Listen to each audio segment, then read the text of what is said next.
Hello and नमस्ते everyone, welcome back to my YouTube channel माइसा blog. हजुर सबैजनालाई वेलकम छ।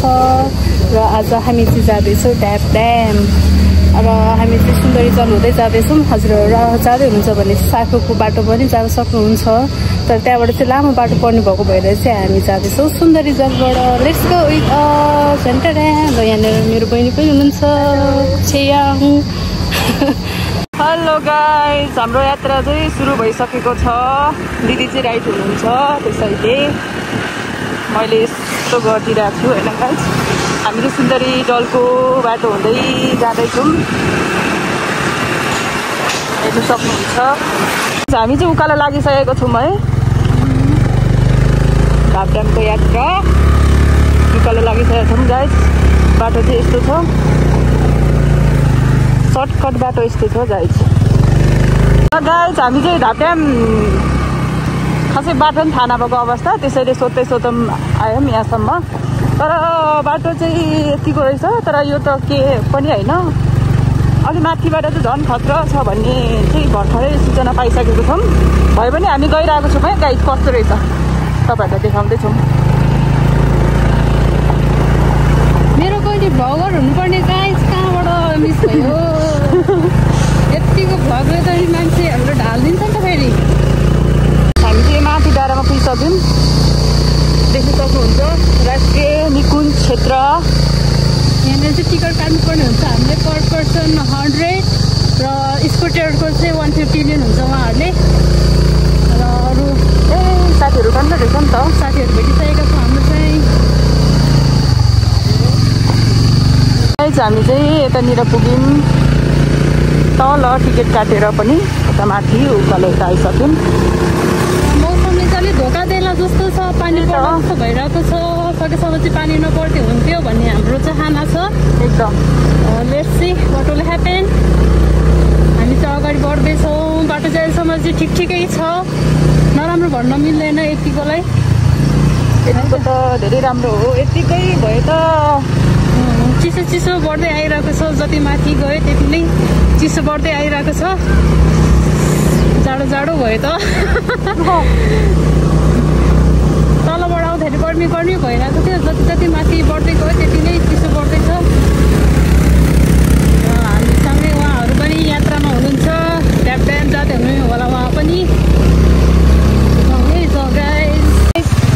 यहाँनिर पुग्यौँ हामी चाहिँ। यहाँ ठाउँको नाम के भन्छ थाहा छैन, जेस मूलखर्कभन्दा अलिकता तल यस्तो राम्रो ठाउँ रहेछ। अब हामी फेरि यहाँबाट उकालो चढ्दैछौँ। अगाडि चाहिँ ट्रकहरू छन्।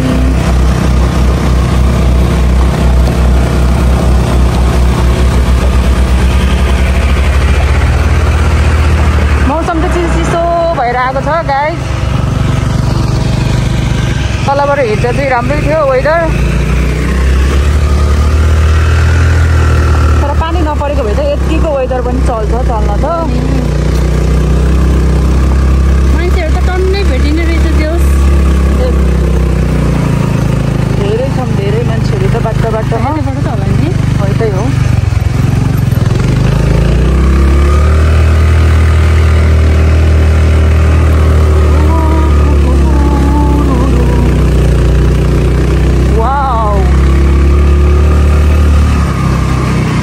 राम्रो ठाउँ। हामी चाहिँ यता पुग्यौँ, सानो झर्ना त के भनौँ, ठुलै रहेछ। मान्छेहरू पनि हामी चाहिँ नरोकिकन सिधै जाँदैछौँ, किनकि पानी पर्न जस्तो भइरहेको छ नि त। माथि पुग्नै पऱ्यो हामी। बाटो चाहिँ यस्तो छ, बिस्तारै लिएर जाँदैछौँ। लड्यो भने दुईजना लड्ने हो। तर केही पनि हुँदैन। बाटो यतिको त सकिन्छ जस्तो लाग्छ। अब अगाडि हेर्दैछौँ के कस्तो छ बाटो है त। ल ओके, हेर्नु सक्नुहुन्छ यस्तो राम्रो घाम लाग्यो। जति माथि पुग्यौँ त्यति राम्रो हुँदै आयो वेदर। तर बाटो चाहिँ त फेरि मान्नै पर्छ कि। तर पनि दिदीले एकदम राम्रो सेफ्टीसँग यहाँ पुऱ्याउनु भयो। अब यहाँबाट कति टाइम लाग्छ चाहिँ थाहा छैन गाइस, पुग्न आँटेको हो कि अझै कति टाइम लाग्छ त्यो चाहिँ हामी अपडेट दिँदै जानेछौँ र क्या राम्रो भयो है। फेरि हल्का उताबाट हेऱ्यो भने फेरि कस्तो धुम्म भइरहेको छ। जस बाटो चाहिँ हिलो होला जस्तो लागेको थियो, तर हिलो चाहिँ रहेछ। यतिको बाटो चाहिँ हामी मजाले कुदाउन सक्छौँ भन्ने आशा छ। राइडर दिदी यो निगा यतिको बाटो चाहिँ कसम हिलो चाहिँ नहोस्, यतिको बाटो त बिस्तारै गइन्छ हामी, हतार छैन। ओके गाइज, हेलो, हामी चाहिँ मणिचुक पुग्यो। अब मणिचुकबाट हामी गल लाग्दैछौँ। अब मात्र 8 घन्टा राम्रैसँग आइपुग्यौँ यहाँसम्म। अघि एकचोटि चाहिँ झन्डै लड्ला जस्तो गरिरहेको थियो। त्यहाँनिर चाहिँ पुरा ढुङ्गाहरू थियो, अप्रोड थियो एकदमै, त्यही भएर। तर लडेन, लड्ला जस्तो मात्रै भएको हो। तर डर चाहिँ फिटिक्कै थिएन, मुटु भने अलिकति ढुकढुक थियो। यहाँ पनि आर्मी क्याम्प रहेछ, आर्मीहरू चेकिङमा बस्नु हुँदो रहेछ। अनि उहाँहरूले टिकट चेक गर्नुभयो, अनि सजिलै जान दिनुभयो। जानु चाहिँ र अझै आधी घन्टा लाग्छ अरे। बिस्तारै जाँदैछौँ, नेचुरल भ्यू हेर्दै इन्जोय गर्दै। हेर्नुहोस् है, हजुरहरू पनि हेरेर इन्जोय गर्नु होला। आउन नपाए पनि हजुरहरू पनि समय मिलाएर आउनुहोस्, आउन चाहनुहुन्छ भने है त।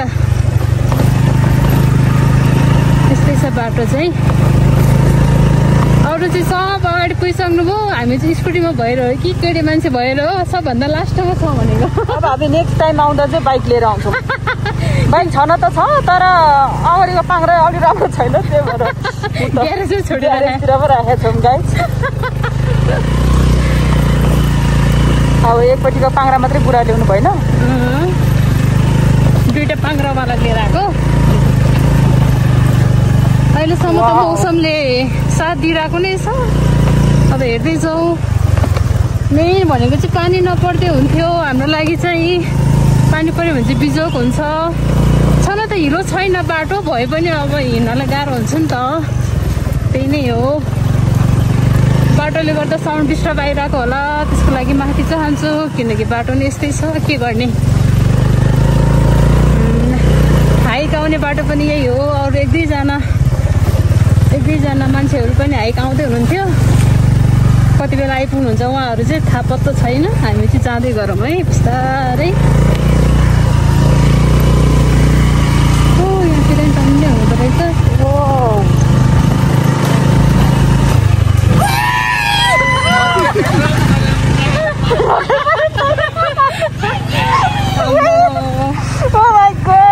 रमाइलो चाहिँ हुनुपर्छ है गाइस। हाम्रो पनि अब अरू साथीभाइहरू ल्याएको भए त्यस्तै रमाइलो हुन्थ्यो होला, तर केही छैन। हामी दुईजना मात्र भए पनि रमाइलो गर्दैछौँ, रमाइलो नै भइरहेछ। मकैबारी दरेम भन्दै गीत गाउँदै हुनुहुँदो रहेछ उहाँहरूले चाहिँ। यो एकछिन भए नै रमाइलो गरिदिनु भयो, थ्याङ्क यू गाइस। हामीले चाहिँ ऐसेलु भेटिरहेका छौँ र अहिलेको दिउँसोको 1:13 भइरहेछ। अब लगभग हामी चाहिँ पुग्न आँटिसकेका छौँ। अनि यहाँ ऐसेलु देखेर ल नि त यसो अलिकति खाइदिउँ न भनेर यहाँनिर बहिनीले टिप्दै हुनुहुन्छ ऐसेलु। तर धेरै चाहिँ खानु हुँदैन है गाई, चाहिँ डायरी आउँछ नि फेरि यसले त। र अरू मान्छेहरू नि उहाँ ऐसेलु खानको लागि रोक्दै हुनुहुन्छ। ल टरम्मै छ यहाँतिरै, यता यहाँ बहिनी टिदिसक्नु भएको छ, थ्याङ्क यू भेरी मच। ल अब सायद 10-15 मिनटमा पुग्छ होला हामी चाहिँ। अहिलेसम्म त राम्ररी आइपुगेका छौँ हामी है त। वाउ गाइज, अब जम्मा 3 किलोमिटर मात्र बाँकी छ र हामीले चाहिँ यहाँ थोरै चिया नास्ता गऱ्यौँ। अनि कतिको थकान भइरहेछ? छैन एकदम आरामसँग। अब जम्मा 10 मिनटमा चाहिँ हामी माथि पुग्नेवालामा छौँ है त।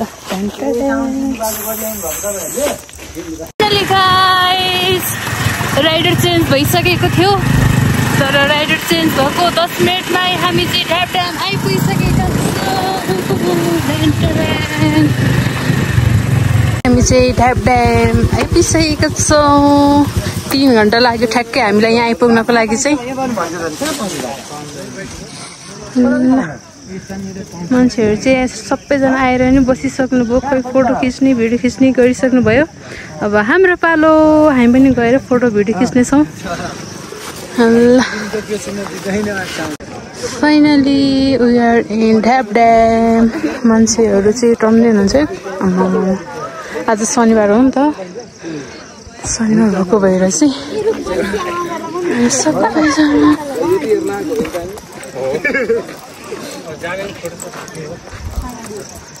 मान्छे त कति हो, कति हेर्नुहोस् त गाइस।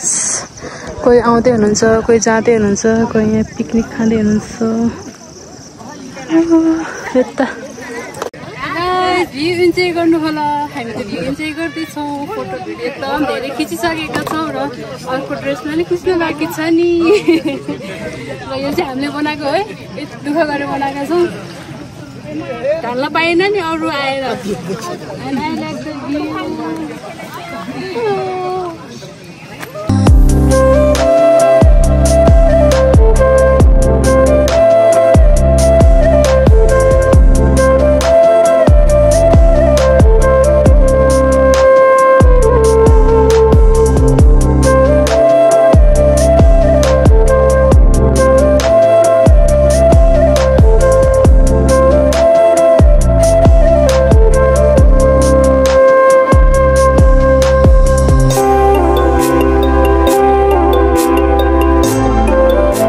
हामीले चाहिँ खाजा पनि खाइसक्यौँ। फोटो भिडियो यति खिच्यो कि कुरै नगर्नुहोस्। जति खिच्यो नि राम्रो लाग्छ। सायद भ्यू नै राम्रो भएर होला। कस्तो लाग्यो तिमीलाई? एकदम रमाइलो। थ्याङ्क यू सो मच हामीलाई राम्रो ठाउँमा भएकोमा। वेलकम। र क्राउड चाहिँ एकदम धेरै हुनुहुन्छ है। मान्छेहरू आज स्याटरडे भएर होला, भइरहेको सबै काठमाडौँको मान्छेहरू चाहिँ यहाँ थुप्रिनु भयो कि जस्तो नि लाग्छ है। भ्यू हेर्नुहोस् न गाइस। छोडेर जान त मन थिएन, तर अब फेरि काठमाडौँ फर्किनुको लागि चाहिँ 3 घन्टा लाग्छ बाटो। हजुरहरूले त हेरिसक्नुभयो होला कस्तो छ भनेर। र अनि हामी चाहिँ चाँडै अब छिटो गरेर फर्किनु पर्ने हुन्छ। Time to say good bye to Dhap dam. कस्तो राम्रो भ्यू छ कि कसम। मिल्यो भने अब फेरि पछि पनि म आउँछु होला, यदि समयले साथ दियो भने। अहिलेको लागि चाहिँ अब हामी निस्किनु पर्ने हुन्छ है त यहाँबाट। बाई। अहिले चाहिँ 4:30 भइसक्यो र ढ्याप ड्याम चाहिँ लगभग खाली नै भइसक्यो। हामी आउँदाखेरि यति धेरै मान्छेहरू हुनुहुन्थ्यो भने कि फोटो भिडियो खिच्नको लागि धेरै नै अप्ठ्यारो भइरहेको थियो। र अघि चाहिँ मेरो ह्याट उडाएर भिडियो नै नेक्स्ट बनाउनु पर्ने भयो। र प्रायः सबैजना चाहिँ घर जानेतर्फ लागिसक्नु भयो र हामी पनि अब घर फर्किनेछौँ। हजुरहरू पनि टाइम मिलाएर अवश्य एकचोटि चाहिँ आउनु होला। एकदमै वर्थ छ है ठाउँ चाहिँ। धेरै पैसा पनि नलाग्ने, काठमाडौँबाट नजिक। र हामीले चाहिँ धेरै नै इन्जोय गरेर छोडेर जानु मन त छँदै छैन। तर के गर्नु, घर पनि फर्किनु पर्ने हुन्छ है त। ल हजुर पनि आउनुहोस् है एकचोटि टाइम मिलाएर। एकदम दामी छ, वेदरले पनि एकदमै साथ दियो आज हामीलाई। लगभग सबैजना फर्किसक्नु भयो। अघि हामी आउँदाखेरि कति धेरै मान्छेहरू हुनुहुन्थ्यो पनि अहिले प्रायः कोही पनि हुनुहुन्न। सबैजना घर फर्किनको लागि रेडी भइसक्नुभयो। र मेरो पुनः चाहिँ यहाँ हुनुहुन्छ। ल हेलो गाइस, हामी चाहिँ ढाप ड्याम पुगेर पनि फर्किसकेको अवस्था। हामी जाँदा चाहिँ उताको बाटो गएको थियौँ, सुन्दरी जलको बाटो गएको थियौँ भने अब चाहिँ हामी आउँदाखेरि अर्कै बाटो आइसकेका छौँ। यो बाटो चाहिँ एकदम दामी रहेछ, सजिलो, पिस। हेर्नुहोस्, हजुरहरूले पनि हेर्न सक्नुहुन्छ। अब यो बाटो चाहिँ हामी साखु निस्किन्छौँ है। जर्सन कौवा हुँदै साखु निस्किन्छौँ हामी। तर केही छैन। वाउ, बिहान खास गरी हामी यही बाटो आउने भन्ने सोचिरहेको थियौँ, तर धेरै लामो पर्छ, ढिला हुन्छ भनेर चाहिँ हामी माथिको बाटो गएको थियौँ। र फर्किने टाइममा चाहिँ हामी यो साखुको बाटो निस्किने भनेर यताबाट आएका छौँ है त। पुरै गाउँतिर गएको भाइ चाहिँ आइरहेको छ। हेलमेट खोइ त पापा कि परी। यार खतरा छ यार। सेम गाउँ गाउँको भाइब्स आइरहेछ मलाई चाहिँ। बडा स्कुल बसहरू पनि छ पुरा। के हो बाँतर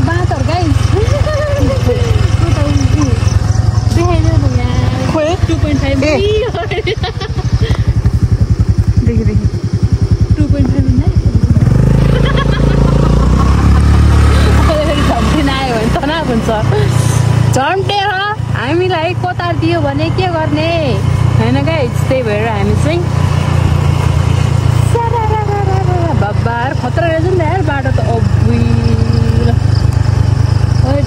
यही बाटो चाहिँ ओ कति रहेछ नि त बाटो बन्दरगिनी मन्दिर हो गाइस बन्दरगिनी मन्दिर ओ माय गॉड देख्न सक्नुहुन्छ यहाँ चाहिँ बाटोहरू औषधिहरूदेखि लिएर सबै छ ल बाई बाई टु बज्र योगिनी हामी अझै तल राख्दैछौँ सहर देखाइदियो नि यहाँ बल्ल सहरको घरहरू हेर्न पाइएका छौँ बिहानदेखि हिँडेको ल काठमाडौँ सहर हेर्दा लाग्छ रहर अझ दिउँसोतिर चाहिँ आउनु पाएको भए भ्यू एकदम बबाल देखिने रहेछ है 5 बजे कति बजे 6:13 भइसक्यो अनि अझै पनि यस्तो राम्रो भ्यू हेर्न पाउनु भन्ने एकदम लक्की नै हो ल धन्यवाद।